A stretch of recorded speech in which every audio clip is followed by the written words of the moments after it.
বিভিন্ন বিষয়ে বক্তব্য দিয়েছেন। আমি আপনাদের বক্তব্য তুলে ধরছি।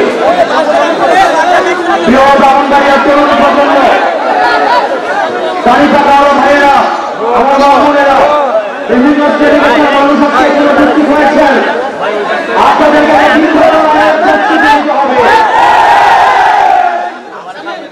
আপনাদেরকে সচেতন থাকতে হবে, সতর্ক থাকতে হবে। আপনারা এসেছেন মাইলস্টোনে যখন অনাকাঙ্ক্ষিত ঘটনাটি ঘটেছে, আমরা ভেবেছিলাম প্রতিবাদের পতন হয়েছে, কিন্তু আমরা দেখতে পেলাম মাইলস্টোনের ঘটনাকে পুঁজি করে আবার আমাদের ঘটিত হচ্ছে।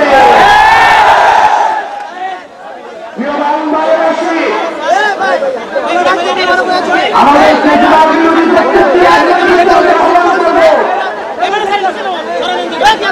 বাংলাদেশের স্বার্থে, আপনার রাজনীতির স্বার্থে, বৃহৎ বাংলাদেশের স্বার্থে প্রত্যেকটি রাজনৈতিক দলকে ঐক্যবদ্ধভাবে আন্দোলন করে রাখতে হবে।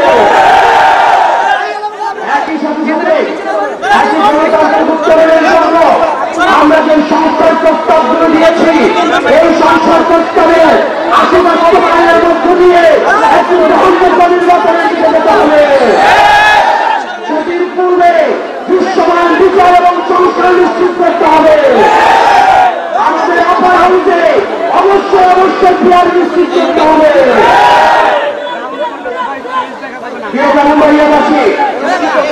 আমাদের শাসকরা আমাদের একটা ভঙ্গুর স্বাস্থ্য ব্যবস্থা দিয়ে দিয়েছে।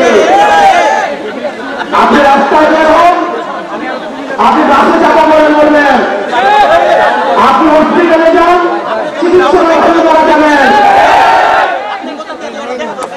আপনি বিমান দুর্ঘটনায় মারা যাবেন, রংপুর ঘটনায় মারা যাবেন।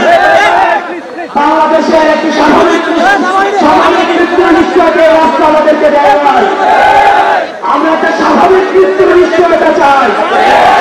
এই রাস্তার কাছে অন্তর্বর্তীকালীন সরকারের কাছে আমরা চেয়েছিলাম একটা পরিবর্তিত রাষ্ট্র ব্যবস্থা। দুঃখজনক বিষয় হচ্ছে আমাদের সাবেক স্বাস্থ্যমন্ত্রী ছিলেন আমাদের বর্তমান স্বাস্থ্যমন্ত্রী হচ্ছে বাংলাদেশ।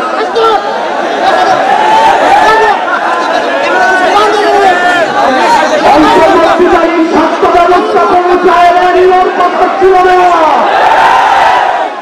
যারা দক্ষ এবং যোগ্য মানুষ ছিল তাদেরকে সরকারি বসিয়ে বাংলাদেশের মানুষকে দেখিয়ে দেওয়া উচিত ছিল স্বাস্থ্য ব্যবস্থা কেমন হওয়া উচিত। অত্যন্ত পরিতাপের বিষয়, আমরা দেখেছি একটা ভঙ্গুর স্বাস্থ্য ব্যবস্থা, একটা অযোগ্য স্বাস্থ্য উপদেষ্টাকে দিয়ে এই স্বাস্থ্য ব্যবস্থা পরিচালনা করতে। বাংলাদেশে কোনো ডাক্তার ছিল না, অযোগ্যতা, অব্যবস্থাপনা একটা ক্লাসিক এক্সাম্পল সেট করে দিয়েও দেওয়া হয়েছে স্বাস্থ্য উপদেষ্টার মধ্য দিয়ে।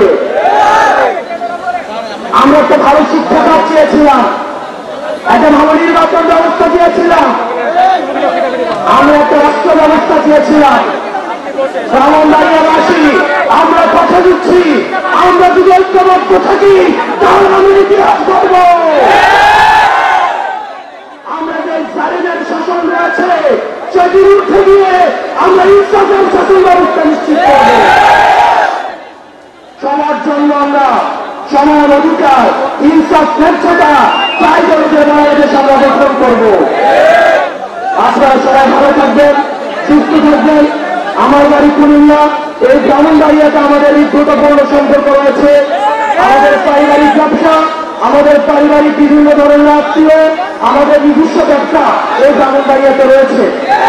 দীর্ঘ অনেক বছর ধরে ব্রাহ্মণবাড়িয়ার সাথে আমাদের যোগাযোগ আছে।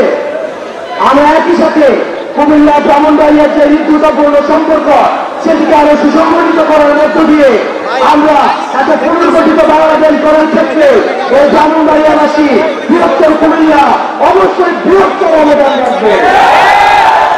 আপনারা সবাই ভালো থাকবেন। আমরা সবাই একসাথে এই মুহূর্তে বাংলাদেশে কোনো কিছু দরকার আছে, সবাই একসাথে এই মুহূর্তে বাংলাদেশে কিছু দরকার আছে, বিচারের সংস্কারের দরকার আছে, বিচারের সংস্কার এই মুহূর্তে দরকার। সবাই চাই ধর্মের বিচার এবং সংস্কার। এই মুহূর্তে দরকার বিচার এবং সংস্কার। এই মুহূর্তে দরকার ইনকিলাব ইনকিলাব এনসিপি এনসিপি। প্রত্যেকটা উপজেলায় প্রত্যেকটা ইউনিয়নে প্রত্যেকটা ওয়ার্ডে এনসিপির কমিটিগুলোকে সুসংগঠিত করুন। আর আমরা খবর পাচ্ছি যারা এনসিপিতে যোগ দিতে চায় তাদেরকে বিভিন্নভাবে ভয়ভীতি দেখানো হয়। উপরে আল্লাহ নিচে মাটি, জালিমের শাসন কবর হয়েছে। এনসিপির কর্মীর দিকে চোখ তুলে তাকাবেন না। আমরা গণতান্ত্রিক উত্তরণের জন্য একটা রাজনৈতিক দল আর একটা রাজনৈতিক দলকে আমরা সহযোগিতা করব, কিন্তু পরস্পরিকতার প্রতিহিংসার রাজনীতি বাংলাদেশে কোনো নষ্ট হবে না। আপনারা ভালো থাকবেন, সুস্থ থাকবেন। এনসিপির প্রত্যেকটি নেতা কর্মীর জন্য শুভকামনা। আমরা একসাথে বাংলাদেশ করবো।